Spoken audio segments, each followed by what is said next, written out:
নমস্কার। কবিগুরু রবীন্দ্রনাথ ঠাকুরের জন্মান্তর কবিতাটি আমি আবৃত্তি পাঠ করার চেষ্টা করছি। আমি ছেড়েই দিতে রাজি আছি সুসভ্যতার আলোক। আমি চাই না হতে নববঙ্গে নবযুগের চালক। আমি নাইবা গেলেম বিলাত, নাইবা পেলেম রাজার খিলাত। যদি পরজন্মে পায়রে হতে ব্রজের রাখাল বালক, তবে নিবিয়ে দেব নিজের ঘরে সুসভ্যতার আলোক।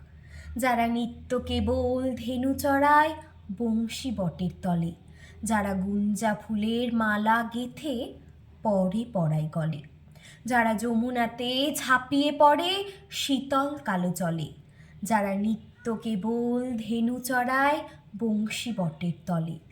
ওরে বিহান হলো, জাগরে ভাই, ডাকে পরস্পরে। ওরে ওই যে দধি মন্থধ্বনি উঠল ঘরে ঘরে। হ্যারো মাঠের পথে ধেনু চলে উড়িয়ে গোখুর রেণু। হ্যারো আঙিনাতে ব্রজের বধূ দুগ্ধ দোহন করে। ওরে বিহান হলো, জাগরে ভাই, ডাকে পরস্পরে। ওরে সাঙুন মেঘের ছায়া পড়ে কালো তমাল মূলে। ওরে পার ও পার আঁধার হলো কালিন্দির কুলে। ঘাটে গোপাঙ্গনা ডরে কাপে খেয়াতরেরও পরে। হ্যারো কুঞ্জ বনে নাচে ময়ূর কলাখানি তুলে।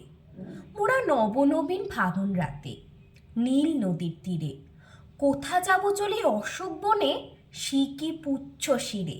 যবে দোলার ফুল রশি দিবে নী পোশাকাই কষি, যবে দক্ষিণ বায়ে বাঁশির ধ্বনি উঠবে আকাশ ঘিরে।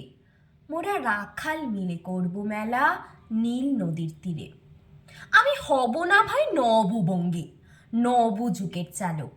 আমি জ্বালাবো না আধার দেশে সুসভ্যতার আলোক। যদি ননি ছানার গায়ে কোথাও অশোক নিপের ছায়ে, আমি কোনো জন্মে পারি হতে ব্রজের রাখাল বালক, তবে চাই না হতে নববঙ্গে নবযুগের চালক। ধন্যবাদ।